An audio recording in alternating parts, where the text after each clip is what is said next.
Hello, I'm Shumi Nagaremono, the hobby drifter, and I've been a fan of Transformers for a long time. The first one I got was a jump starter, back when I was only 3 years old, and I still have it, packed away somewhere in my parents' attic. While I've got nothing against the newer Transformers series and toy lines, I prefer collecting the figures that I wanted as a kid, which is pretty much just G1.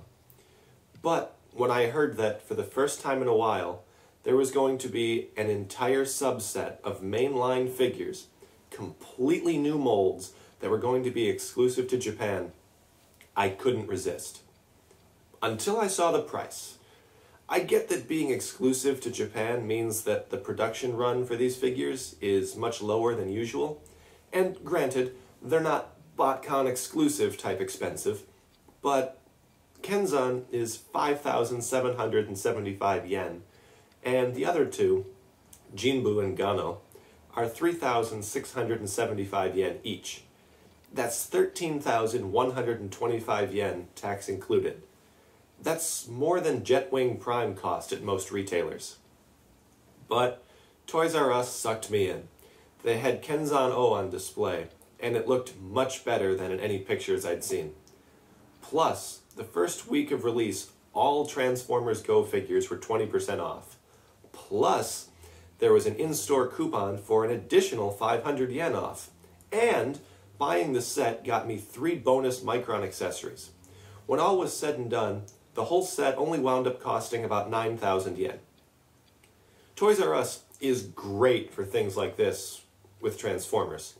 The first week of a big release, they'll usually have that 20% off sale, and fairly often, they'll also throw in a little bonus figure, a Micron or Legends class repaint, something like that. If you can get to a TRU on the week or day of release, I'd recommend doing your Transformers shopping there. If not, places like Yodobashi or Bic are usually cheaper. 3 Japanese exclusive Transformers. Man, my 10-year-old self is already excited.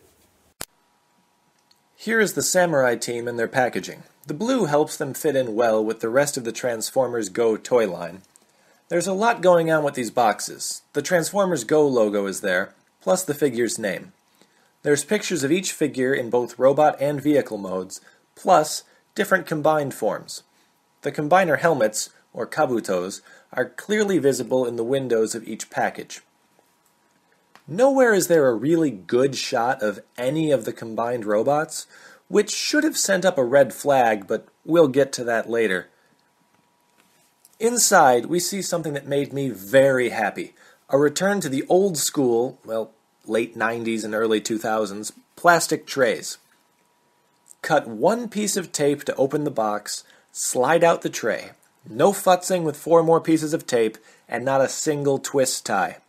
These guys go from boxed to open in 5 seconds flat, and it means that you can choose to display your figures boxed even after you've opened them. For me, that's kind of a negative, since I usually just throw away the boxes. But for what seems to be literally every other adult collector, I don't see this being much of an issue. The paperwork is classic Transformers. Instructions, which are really easy to follow even if you can't read Japanese, an insert about current and future releases, the TakaraTomy website plug, and 3 different cards showing the figure in all 3 modes, depicted in Superlink-esque CG. Alright, enough gushing about the packaging. Now for the figures themselves. I've got to say, right off the bat, that I like these things. Yeah, a lot has been made about how they don't really have waists, and that's a valid criticism, but they're still really cool-looking figures with a lot of personality sculpted right in, and the lack of waists gives them some surprisingly good articulation. Kenzan is the leader of the samurai team. He's even got the classic samurai hairstyle. His robot mode kind of reminds me of Red Alert from Armada, but he's also got kind of a brave thing going on. I don't know if it's a direct homage, but since there are so many winks and nods going on with these figures, I wouldn't be surprised. Kenzan includes 2 swords, and his combined modes Kabuto can be mounted on the battery pack for some extra firepower. That battery pack, though, it's probably the reason this guy is so much more expensive than the other 2, and it doesn't really do much. A few basic sounds and light up sirens. Kenzan transforms into what you will never convince me isn't the car from RoboCop and the Ultra Police. I guess this is also Brave inspired, but I haven't drifted far enough into that series to know for sure. Yet. G02 is Jinbu, and he looks like he just stepped out of a machine robot rescue. He's got a very striking yellow, black, and gray color scheme, but I wish the gray was darker, like on the box. Armed with a huge sword made from incredibly floppy plastic, Jinbu gives off an Armada Starscream vibe. Jinbu transforms into a robot pretending to be a jet, carrying a huge sword on its back. It doesn't look bad, and it certainly doesn't look like many other Transformers, but it's got that whole disguise thing going for it. G03 is Ganoh, a big, beefy-looking bot. He reminds me of the auto rollers from G2. Red, black, gray, and thick as hell, this dude is really imposing. Although his face just screams big, friendly guy. This big, friendly guy could really benefit from wrist articulation to help with his weapon, which is maybe even more floppy than Jinbu's. Ganoh transforms into a brick with wheels, which I guess is supposed to represent an armored fire truck. I can kind of see it.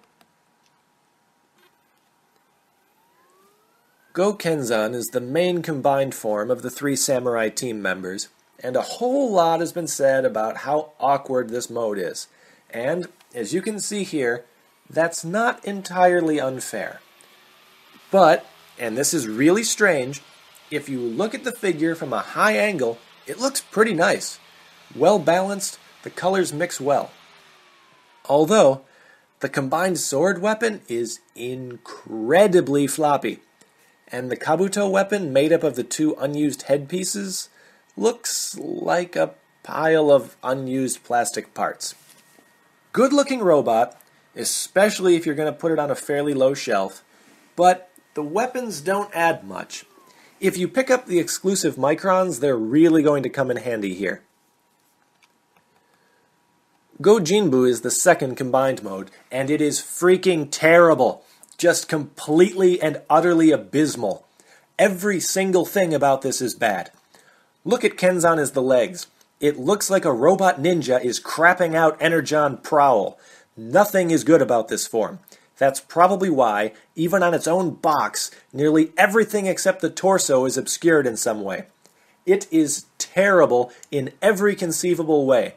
Everything that anybody has ever complained about with every combiner from Devastator on up is well represented in this Gestalt form. If this was just another homage, an homage to everything bad about not only combiners, but Transformers in general, then mission accomplished. Not a fan. Last is Go Ganoh. This is probably my favorite of the combined robots from the waist up. Look at that. It's big. It's imposing. It's a gosh darn giant robot samurai. It's mostly red, black, and yellow, and really, how can you go wrong with those colors? The blue and white of Kenzan is mostly hidden in between Ganoh and Jinbu, and it just works. The legs are a bit skinny, but so what? So what is that those skinny legs are terrible at supporting the immense bulk up top. I didn't pose this thing in a more dynamic style to make it look cool. I did it because even without batteries, this thing laughed at me when I tried to get it to stand upright on my turntable.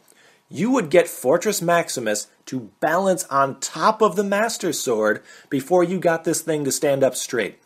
It's great. Don't get me wrong. It's a really nice looking robot, and If you're a 10-year-old boy who just wants to slam it against Dragotron in your bedroom while making fight noises, then you should beg your parents to buy this for you.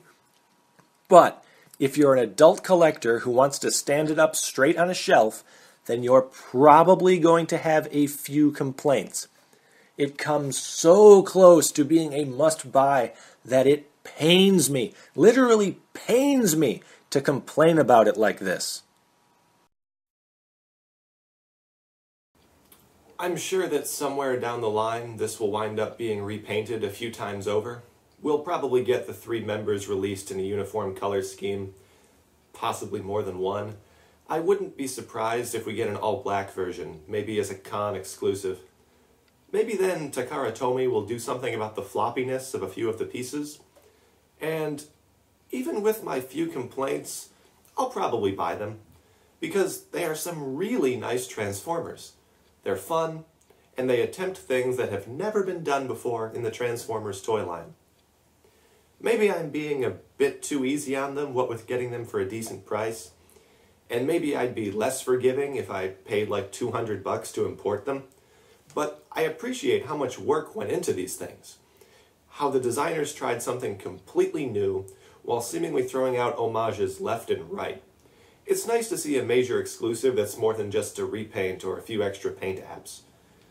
I'm Shumi Nagaremono, the Hobby Drifter, and even with their few flaws, messing around with the Autobot Samurai team was some happy hobbying.